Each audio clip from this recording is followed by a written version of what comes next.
俄罗斯苏75战机有了怎样的进展？其得到了怎样的进展？俄罗斯苏75战机是否其研制进度受到了较大影响？这对于俄罗斯有怎样的影响？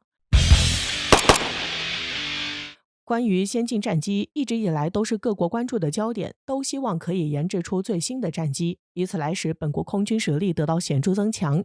这也成为了各国追求的目标。这在一定程度上也加速了各国在先进战机上的进展。而在先进战机上的发展，中美俄三国可以说走在了发展的前沿，在先进战机的发展上取得了较大的进展，并且一直处于领先位置。这对于世界其他国家来说也具有很好的标杆示范作用。在中美俄三国中，中国和美国都研制出了2款先进的五代机，中国歼20和 F31， 以及美国 F35和 F22。这些五代机在世界上算是十分先进的，因此也有着较大的影响。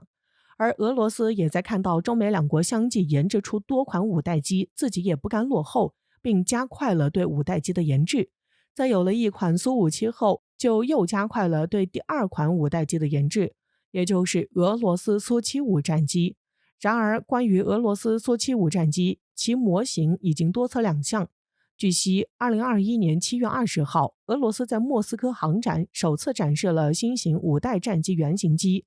此外，在2021年11月14号，俄罗斯第5代战机苏75首次在迪拜航展亮相，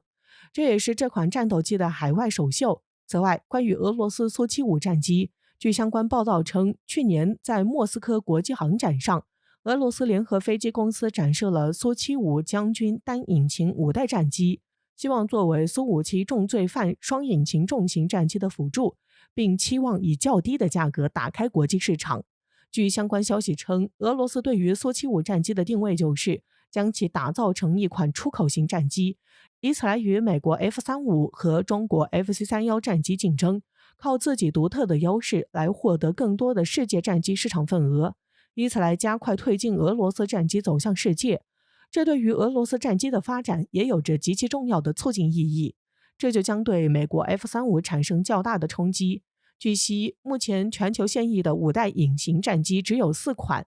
除了俄罗斯苏57外，还有美国洛克希德马丁的 F22和 F35战机，以及中国的歼20战机。不过，其中唯一能出口的只有 F35战机，但是其销售对象仍仅限于美国盟友。值得一提的是，据消息指出，无论是中东、亚太或拉丁美洲国家，都渴望对俄罗斯苏75战机有所需求。因此，这就使俄罗斯将军将具有极其广泛的市场需求，这也将在一定程度上加快俄罗斯对将军的发展。因此，从这里我们可以看出，俄罗斯研制的苏75战机，其主要目的就是为了出口国际市场，以便可以在激烈的国际战机市场中分一杯羹，并对中美产生巨大冲击。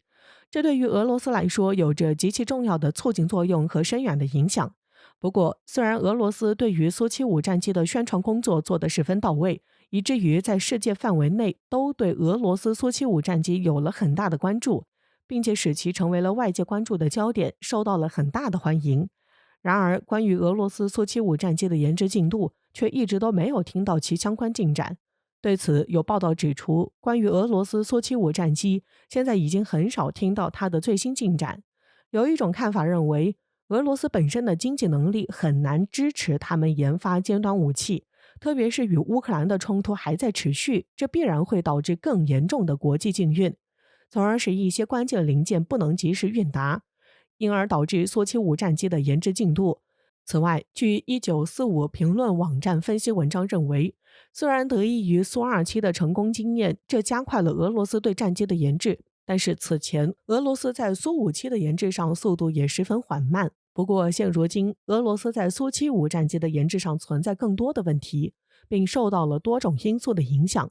所以其在研制速度上可能要更为缓慢。值得一提的是，关于俄罗斯苏75战机，由于其迟迟没有进展，就有分析人士指出，由于俄罗斯苏75一直处于较神秘的状态，因此苏75战机很可能是外界的猜测，因为展示场上的飞机有75的数字，但是俄罗斯联合飞机公司并没有这个编号，倒是将军是确定的。去年，俄罗斯设计师采用了引人注目的宣传活动来推广这款战斗机，甚至还推出名为“将军”的香水，让观众惊叹不已，也确实证实了这款战机的名字。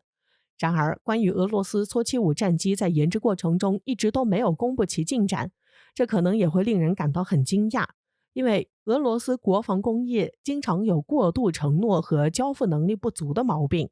就连俄罗斯总统普京也经常夸大俄罗斯国防新武器的性能以及服役部署的时间，这主要也是由于他对俄罗斯的工业产能过度高估，因此才会导致这样的现象。这从俄罗斯以前的一些例子中我们就可以看出，俄罗斯确实喜欢夸大部分事实。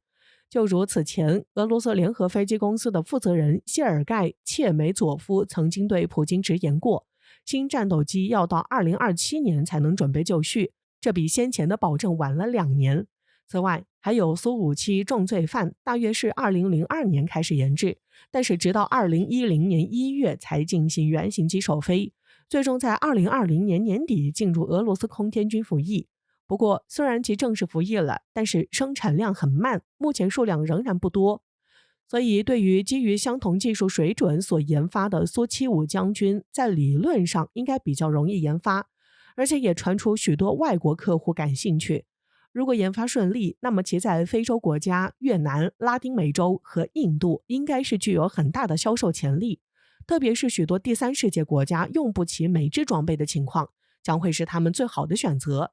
所以从这里可以看出，俄罗斯确实在苏75战机的研制上遇到了较大的问题，这主要与俄罗斯本国航天工业的发展有关。虽然俄罗斯在航空引擎方面可以完全实现自制，但是包括飞控系统、航空电子设备、雷达、光电传感器或是大面积触控面板，这些子系统都需要足够水准的电子零件。但是如此精密的工业对于俄罗斯来说一直以来都是弱项，极大限制了俄罗斯航空工业的发展。此外，在此次俄乌战争中，我们也看到了俄罗斯的多架战机被乌克兰击落，其中甚至有苏57战机，而且还被击落了2架。这也凸显出俄罗斯在战机的发展中确实存在着较大的问题，而且还有许多西方电子零件在其中，这对于俄罗斯航空工业的发展有着极其巨大的影响。